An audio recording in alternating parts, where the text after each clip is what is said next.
বিসমিল্লাহির রহমানির রহিম। আশা করি আপনারা সবাই ভালো আছেন। আমি মোহাম্মদ কাইসারি আলম সিদ্দিকী, ভূমি উপসহকারী কর্মকর্তা। জমি সংক্রান্ত আজকে একটি ভিডিও নিয়ে আসছি। অনেক ক্ষেত্রে আমি এই ধরনের সমস্যা দেখতে পাই। আর সমস্যাটা হচ্ছে এরকম যে মালিক যখন জমি রেজিস্ট্রি নেয়, তো গ্রহীতা যখন জমি রেজিস্ট্রি নেয়, উনি কী করে যে বিভিন্ন দাগে জমির পরিমাণ উল্লেখ করে এক দাগে ভোগ দখল অবস্থায় থাকে। উদাহরণ দিয়ে বলতে হলে ধরো 60 নম্বর দাগে এবং 61 নম্বর দাগে 5 করে 10 শতক জমি তিনি ক্রয় করে শুধু 60 নম্বর দাগে ভোগ দখল অবস্থায় থাকতে চান বা ভোগ দখল অবস্থায় থাকেন। এখন পরবর্তীতে যদি ওনার জমি বিক্রয়ের প্রয়োজন পড়ে তখন ওনাকে নামজারি করতে হবে।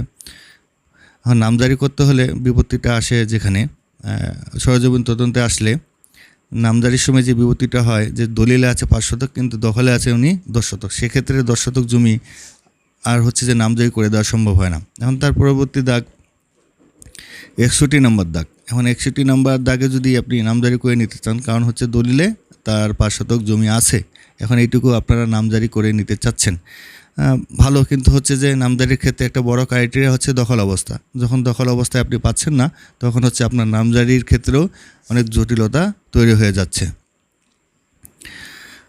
বা হচ্ছে যে আপনি যদি একটি দাগেই 60 নম্বর দাগেই আপনি যদি নামজারি করে নেন, পরবর্তীতে ওই দাগের যারা অংশীদার তারা যদি জানতে পারে, তারা যদি মিসকেস করে ওইখানে যদি আপনি দোকানও বানান বা হচ্ছে বিভিন্ন স্থাপনা বা ঘরবাড়িও বানান, এক্ষেত্রে হচ্ছে যে আপনি যে নামজারি করে নিয়েছেন সেই নামজারিটা কিন্তু বাতিল হয়ে যাবে। মিসকেস করলেই সেই নামজারিটা বাতিল হয়ে যাবে, কারণ হচ্ছে ওইখানে আপনার বৈধ মালিকানা নাই। আপনার দলিলে 5 শতক জমি আছে, মানে হচ্ছে আপনি সেই 5 শতকেরই মালিক। সেক্ষেত্রে কিন্তু আপনার সেই নামজারিটা বাতিল হয়ে যাবে। তাই এক্ষেত্রে চালাকি করার দরকার নেই। যে জিনিসটা করতে হবে, রেজিস্ট্রি করার সময় আপনারা চালাকিটা করবেন। সেই চালাকিটা কীরকম? আপনি যখন দাতার কাছ থেকে জমি রেজিস্ট্রি নেবেন, আপনি যেই দাগে রেজিস্ট্রি নেবেন সেই দাগের জমি আপনি বুঝে নেবেন।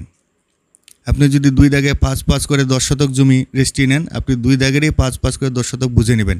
আপনি এইটুকু করতে যাবেন না যে আমি এক দাগে 10 শতক নেব, তাহলে হচ্ছে যে আপনার এখানে বিপত্তির সৃষ্টি হবে এবং পরবর্তীতে জমি বিক্রি করতে ঝামেলা সৃষ্টি হবে এবং পরবর্তী অংশীদার যারা হচ্ছে নেক্সট জেনারেশন তাদের মধ্যেও ঝামেলা সৃষ্টি হবে।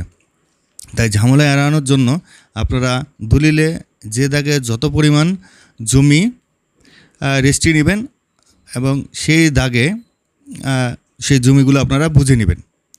আপনারা যদি 60 দাগে 5 শতক জমি রেজিস্ট্রি নেন এবং 61 দাগে 5 শতক জমি রেজিস্ট্রি নেন, 2 দাগে আপনারা দখলটা বুঝে নেবেন। আপনারা এক দাগে দখল করতে যাবেন না এবং এই ভূমি সংক্রান্ত জটিলতা থেকে আপনারা এইভাবে রক্ষা পেতে পারেন। আশা করি আপনারা আমার এই ভিডিওটি আপনাদের উপকারে লাগবে এবং সবাই লাইক করবেন এবং শেয়ার দিয়ে আমার পাশে থাকবেন। ধন্যবাদ সবাইকে।